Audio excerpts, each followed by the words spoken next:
les conséquences multiples du péché. Nous allons les voir aussi. Les conséquences du péché sont nombreuses car le péché, c'est une action, mais aussi un état dans lequel l'homme pécheur se trouve. Voici quelques conséquences du péché.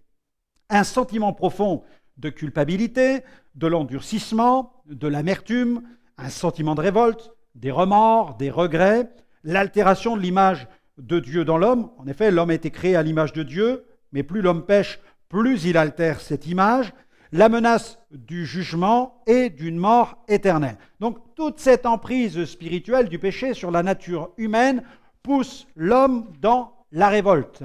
Mais nous pouvons bénir Dieu pour le chemin d'espérance qu'il ouvre devant chaque homme pécheur. En effet, il faut donc traiter le mal à la racine. Comprendre l'origine du mal, ou plus précisément l'origine du péché, est très important car c'est ce qui va nous permettre de saisir le bon remède. Pour trouver l'origine du péché, il nous faut remonter à l'origine de l'humanité quand l'Éternel plaça le premier couple dans un jardin merveilleux, le jardin d'Éden, ou si vous préférez, le jardin des délices. Ce premier couple était sans péché. Il vivait dans une parfaite sainteté et innocence. Et pour tenir ce couple éloigné du mal, l'Éternel lui donna une première règle de conduite dans Genèse, chapitre 2, verset 16 à 17. Genèse, chapitre 2, verset 16 à 17. L'Éternel, Dieu, donna cet ordre à l'homme: tu pourras manger de tous les arbres du jardin, mais tu ne mangeras pas de l'arbre de la connaissance du bien et du mal, car le jour où tu en mangeras, tu mourras. La prescription était des plus simples. Il suffisait à l'homme de respecter cette règle pour préserver sa condition morale originelle.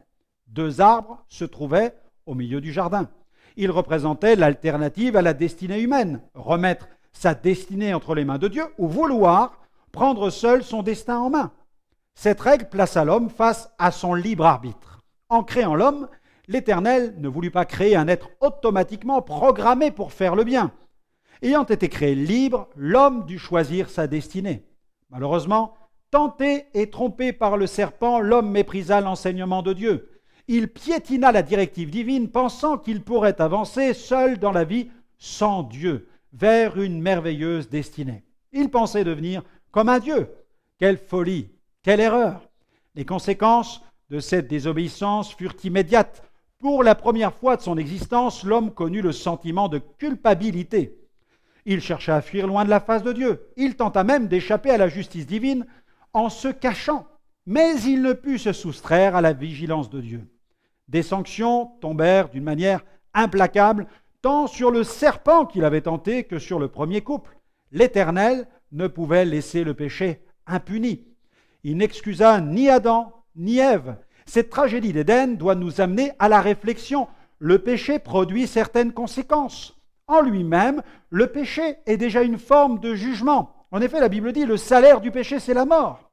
Et pourtant, c'est au moment le plus sombre de son existence que l'homme fit la plus merveilleuse découverte de sa vie. Quoi? La grandeur de l'amour de Dieu. Alors que l'Éternel venait de prononcer plusieurs sentences pour sanctionner cette désobéissance, il décida de mettre sur pied une opération de restauration. L'Éternel fit grâce à l'homme. Il décida de ne pas éradiquer la race humaine de la surface de la terre. Cette opération de restauration fut le début de cette merveilleuse histoire que nous appelons la rédemption. L'Éternel donna à l'homme sa plus belle preuve d'amour. Il couvrit le corps d'Adam et Ève avec des peaux de bêtes. Genèse 3, 21, l'Éternel Dieu fit à Adam et à sa femme des habits de peau et il les en revêtit. Ces peaux furent le témoignage de victimes innocentes sacrifiées. Elles portaient en elles la mémoire d'un sacrifice expiatoire. La Bible dit dans Hébreux 9, 22, « Et presque tout, d'après la loi, est purifié avec du sang, et sans effusion de sang, il n'y a pas de pardon. » Le traitement adopté fut un traitement de choc. Pour rétablir la communication avec l'homme, l'Éternel dut procéder à un sacrifice. Ce traitement divin n'est pas toujours bien perçu par certains. Mais il nous faut continuer à préconiser ce remède, seul remède efficace contre le péché. Certains préféreraient un traitement plus soft, mais il est le seul que Dieu prescrive pour nos péchés. Un ami responsable d'assemblée m'avait invité à porter la parole dans le cadre du culte du dimanche matin. Et en me préparant dans la prière, j'ai reçu la pensée de prêcher sur la libération du peuple hébreu du pays d'Égypte. Et ce matin-là, l'auditoire était attentif au message. Et puis est venu le moment où j'ai évoqué la Pâque de l'Éternel et la 10e plaie d'Égypte. J'ai pris le temps d'expliquer la scène avec l'agneau sacrifié et le passage de l'ange exterminateur. Soudain, une femme se leva, visiblement dérangée par mon message. Elle sortit des rangs brutalement et elle quitta l'église. Après le sermon, j'ai appris par mon ami que cette dame travaillait dans une association engagée dans la protection des espèces animales. Et elle me fit savoir par l'intermédiaire d'un membre de cette assemblée qu'elle trouvait inadmissible qu'un Dieu si bon puisse exiger de tels sacrifices pour sauver les hommes. Le plus triste de cette histoire, c'est que cette femme quitta l'assemblée avant que je ne puisse faire le parallèle avec le sacrifice de Jésus. Si elle l'avait entendu, qu'aurait-elle fait? Aurait-elle blâmé Dieu d'avoir sacrifié un homme pour la cause humaine? Aurait-elle pris conscience de son propre péché? Le plus dramatique, c'est qu'il arrive parfois que des gens s'énervent pour la cause animale, alors qu'ils ne versent jamais une larme pour la cause humaine. Ne touchons jamais à l'ordonnance divine. Notons jamais la croix de cette prescription. Paul fit ce reproche aux chrétiens de Rome. Le scandale de la croix a-t-il disparu? Pour moi, frère, c'est ce que dit l'apôtre, si je prêche encore la circoncision, pourquoi suis-je encore persécuté? Le scandale de la croix a donc disparu. C'était l'étonnement de l'apôtre. Continuons, optons pour le traitement de choc divin. Mais quel est aujourd'hui le remède qui permet au monde de faire face au péché, à sa puissance et à ses conséquences? C'est la rédemption en Jésus. La Bible dit dans Romains 6, 23, « Car le salaire du péché, c'est la mort, mais le don gratuit de Dieu, c'est la vie éternelle en Jésus-Christ, notre Seigneur. » Comme le déclare si bien ce passage, la Bible nous dit pas seulement quel est le nom de la maladie spirituelle qui touche le monde, mais elle nous en donne aussi le remède. Jésus est mort sur la croix pour porter nos péchés, prendre notre châtiment et nous couvrir d'un vêtement de justice. La Bible dit, dans la première épître de Jean, chapitre 2, verset 2, « Il, c'est-à-dire Jésus, il est lui-même une victime expiatoire pour nos péchés, non seulement pour les nôtres, mais aussi pour ceux du monde entier.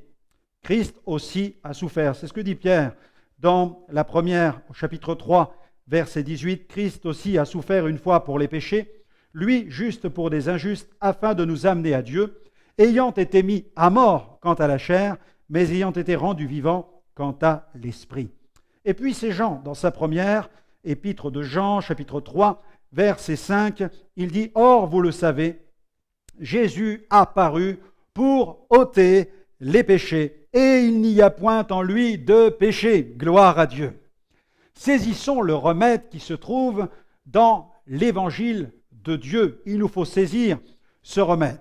Dans 1 Corinthiens, chapitre 15, Paul présente l'évangile comme étant l'unique remède au péché. 1 Corinthiens, chapitre 15, versets 1 à 4.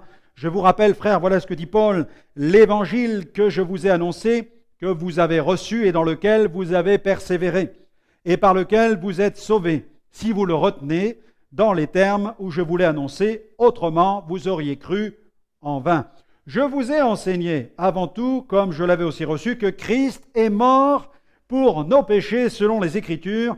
Il a été enseveli et il est ressuscité le 3e jour selon les Écritures. Amen. Reconnaissons notre état de péché. L'apôtre Jacques met l'accent sur l'importance de nous approcher de Dieu en reconnaissant notre condition de pécheur. Jacques 4, verset 8. « Approchez-vous de Dieu, et il s'approchera de vous. Nettoyez vos mains pécheurs, purifiez vos cœurs, hommes irrésolus. » Amen.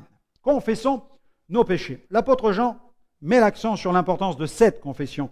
Dans 1 Jean 1, 9, « Si nous confessons nos péchés, il est fidèle et juste pour nous les pardonner et pour nous purifier de toute iniquité. » Il pardonne et il purifie, gloire à Dieu. Alors vivons pour la justice. L'apôtre Pierre, de son côté, explique clairement que ceux qui viennent à Jésus pour être pardonnés prennent l'engagement de vivre dorénavant pour la justice.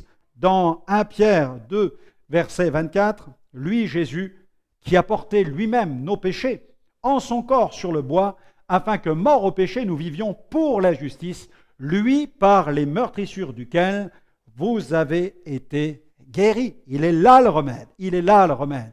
Triomphez donc maintenant du péché en prenant dès aujourd'hui le remède de choc divin.